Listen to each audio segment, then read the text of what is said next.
നിങ്ങൾ ആ സമരം കണ്ടോ? കേരളത്തിലെ SFIയുടെ എന്ന സമരമാണ്.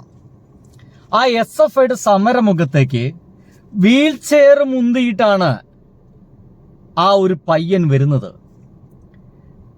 ആ ഇരുന്ന് സമരം ചെയ്യുന്നവരെ ഏത് നിമിഷവും ലാത്തി കൊണ്ട് അവിടെയുള്ള പോലീസ് അടിച്ചേക്കാം, കോൺഗ്രസിന്റെ പോലീസ് അടിച്ചേക്കാം. ആ അടിയിൽ ഒന്ന് എഴുന്നേറ്റ് നടക്കുവാനോ ഓടുവാൻ പോലും അറിയാത്ത ആ പയ്യനും കിട്ടിയേക്കാം. ഒരുപക്ഷെ ജലപീരങ്കി കൊണ്ടും ഗ്രനേഡ് കൊണ്ടും ആക്രമണങ്ങൾ ഉണ്ടായിരിക്കാം, കഴിഞ്ഞ ദിവസം ഉണ്ടായതുപോലൊക്കെ തന്നെ. അല്ലെങ്കിൽ KSയുടെ ഗുണ്ടകളുടെ കല്ലേറുണ്ടായിരിക്കാം. കഴിഞ്ഞ ദിവസം കല്ലുകളും മറ്റും ഒരു കൊട്ടയിൽ എന്ന പോലെ എടുത്തു വെച്ചിട്ടായിരുന്നു ഇവർ എറിഞ്ഞിരുന്നത്. അതൊന്നും ചിലപ്പോൾ പോലീസുകാർ അവരെ തടുക്കില്ല, എന്നാൽ അവർക്കൊപ്പം വടിയുമായി വന്ന് ഈ ഇരുന്ന് സമരം ചെയ്യുന്ന ഇവരെ ആക്രമിച്ചേക്കാം. പക്ഷെ അതിലൊന്നും ഒരു ഭയത്തിന്റെ ലാഞ്ചന പോലുമില്ല എന്ന് മനസ്സിലാക്കണം. ഭയത്തിന്റെ ലാഞ്ചന പോലുമില്ല. ആ വീൽ ചെയറുമായിരുന്നിട്ട് അഭിമാനത്തോടെ ആ യുവതയോടൊപ്പം ചേർന്നിരുന്ന് മുദ്രാവാക്യം വിളിക്കുന്ന ലവനുണ്ടല്ലോ, അവനൊക്കെയാണ് സഖാവ്. സത്യം പറഞ്ഞു കഴിഞ്ഞാൽ ഈ യുവാക്കളോട് ഒരു അഭിമാനവും ബഹുമാനമൊക്കെ തോന്നിപ്പോകുന്നത് ഇത്തരം നിമിഷങ്ങളില്ല. നമ്മളുടെയൊക്കെ പണ്ടത്തെ കോളേജ് കാലത്തിലേക്കൊക്കെ അറിയാതെ ഒരൊറ്റ പോക്കണ്ട് പോകും നമ്മൾ. അന്ന് വിളിച്ച മുദ്രാവാക്യങ്ങളൊക്കെ അറിയാതൊക്കെ നമ്മൾ ചുരുട്ടിപ്പോകും മുഷ്ടി എന്നുള്ളതാണ്. നിങ്ങൾ ആ പയ്യനെ ഒന്ന് കാണും.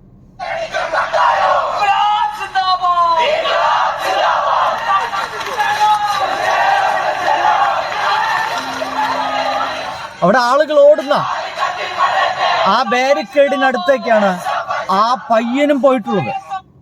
ആ ബാരിക്കേഡിനടുത്തേക്കാണ് പയ്യനും തൻ്റെ ഇലക്ട്രിക് സ്കൂട്ടർ പോലെയുള്ള ഒരു വീൽ ചെയറുമായിട്ട് അദ്ദേഹം പോയിട്ടുള്ളത്.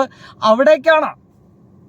വിതൗട്ട് എനി ഫിയർ, ഭയത്തിന്റെ ലാഞ്ചന പോലും ഇല്ലാതെ ചിരിച്ച് മുദ്രാവാക്യം വിളിക്കുന്ന പയ്യനൊക്കെയാണ് കേരളത്തിന്റെ ജ്വലിക്കുന്ന യുവത്വം.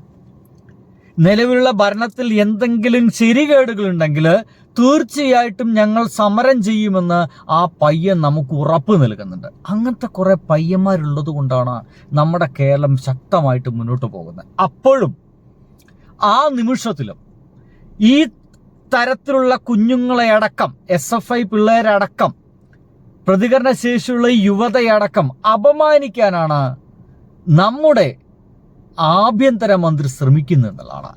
അദ്ദേഹത്തിന്റെ വാക്കുകൾ കേൾക്കണം, കളിപ്പിച്ചു കൊണ്ടിട്ടുള്ള വാക്കുകൾ നിങ്ങൾ കേൾക്കണം. അത് SFIയുടെ ഒരു എക്സസൈസ് ആണ്. ഭരണം മാറിയപ്പം ഞങ്ങൾ ഇതൊക്കെ ചെയ്യാൻ കഴിവുള്ളവരാണ് എന്ന് തെളിയിച്ചോണ്ടിരിക്കുകയാണ്.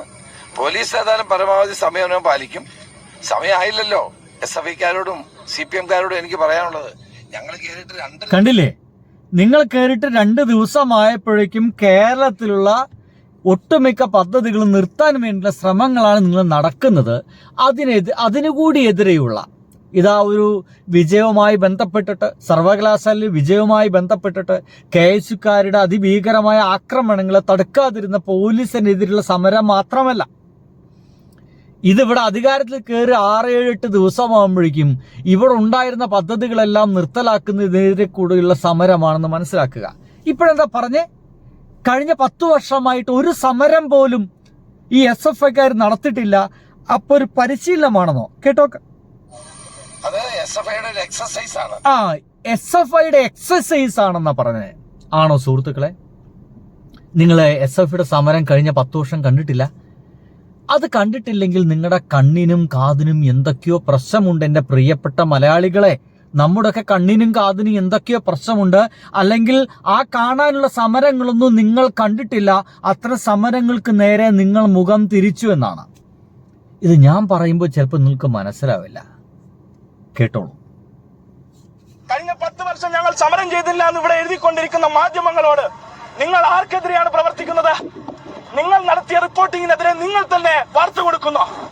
ഗവർണർ ആരിഫ് മുഹമ്മദ് ഖാൻ കേരളത്തിന്റെ തെരുവോരങ്ങളിൽ നേരിട്ട കൊടിയേതാണ്? സ്വാതന്ത്ര്യത്തിന്റെ, ജനാധിപത്യത്തിന്റെ, സോഷ്യലിസത്തിന്റെ കൊടിയല്ലേ ആരിഫ് മുഹമ്മദ് ഖാൻ നേരിട്ടത്? ഇതാ രാജേന്ദ്ര ആർലേക്കർ മെനഞ്ഞാന്ന് വിവാദമായിട്ടുള്ള ഒരു ഉത്തരവിറക്കിയപ്പോൾ കേരളത്തിൽ 102 സീറ്റ് കിട്ടി ജയിച്ച കോൺഗ്രസ് ഇടപെട്ടോ? സംസ്ഥാനത്തെ മുഴുവൻ സർവകലാശാല നിങ്ങൾക്ക് മനസ്സിലായി എന്താന്നുള്ളത്? എന്താണ് നമ്മുടെ ഗവർണർ ഇടപെട്ടത്? സർവകലാശാലയിൽ രാഷ്ട്രീയം വേണ്ട, അവിടെ മുദ്രാവാക്യം വിളി വേണ്ട, അവിടെ മത്സരങ്ങൾ വേണ്ട എന്നായിരുന്നു പറഞ്ഞേ. KSUക്കാർ ആരെങ്കിലും മിണ്ടിയോ? BJPക്കാരനായിട്ട് BJPക്ക് അനുകൂലമായിട്ട് മാത്രം തീരുമാനമെടുക്കുന്ന, അല്ലെങ്കിൽ BJPക്കാർ നിശ്ചയിച്ച, അവർ നിയമിച്ച 6 ലക്കർ ഇങ്ങനെ ഓരോന്ന് വർത്തമാനം പറയുമ്പോൾ ഇവിടുത്തെ KSUക്കാർ കൂടി, അവർക്ക് കൂടി ബാധകമാവുന്ന ഒരു പുറപ്പെടുവിപ്പിക്കലല്ല ഉണ്ടായത്. ഇവിടുത്തെ KSUക്കാർ മുണ്ടിയോ? ഇവിടുത്തെ MSFകാർ മുണ്ടിയോ? മിണ്ടണ്ടേ? പ്രതികരിക്കണ്ടേ? അതിനും പ്രതികരിക്കാൻ ഇവിടെ SFI എന്ന് പറയുന്ന ആ ഒരു സംഘടനയെ ഉണ്ടായിരുന്നുള്ളൂ എന്നുള്ള യാഥാർത്ഥ്യം മനസ്സിലാക്കാത്ത എന്താണ്? കഴിഞ്ഞ 10 വർഷത്തിനിടയ്ക്ക് ഇത്തരം കോമരങ്ങൾക്കെതിരെ ശക്തമായ നിലപാട് എടുക്കുകയും സമരം ചെയ്യുകയും തെരുവുകളിൽ അടികൊള്ളുകയും ചെയ്ത ആ ഒരു യുവതയുടെ പേര് SFI എന്നായിരുന്നു. SFI എന്നതായിരുന്നു എന്ന് എന്തുകൊണ്ടാണ് നിങ്ങൾ മറന്നു പോകുന്നത്?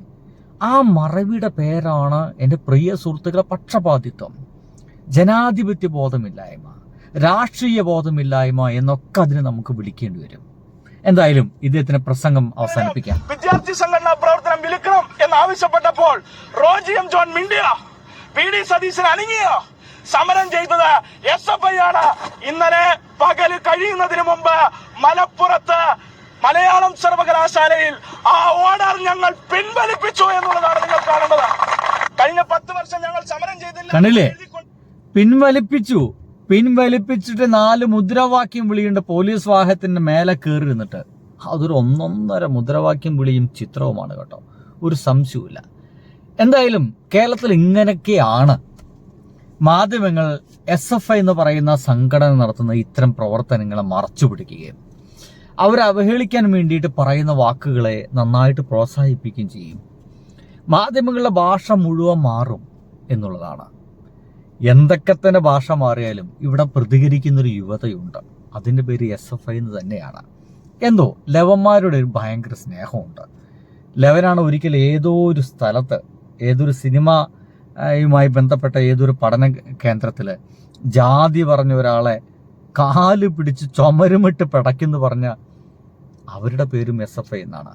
അങ്ങനെയൊക്കെ ധൈര്യപൂർവ്വം ജാതി പറയരുതെന്നടക്കം പറയാൻ ധൈര്യമുള്ളവർ അത് SFIക്കാർ മാത്രമാണ്. ഇത്തരത്തിലുള്ള ഡയലോഗുകളൊന്നും നിങ്ങൾക്ക് KSUവിൻ്റെ കയ്യിൽ നിന്നോ MSFന്റെ കയ്യിൽ നിന്നോ ABVPയുടെ കയ്യിൽ നിന്നൊന്നും കിട്ടില്ല കേട്ടോ. കാരണം ജനാധിപത്യമാണ് വേണ്ടത് എന്നുള്ളതാണ്. അപ്പോൾ ബൈ.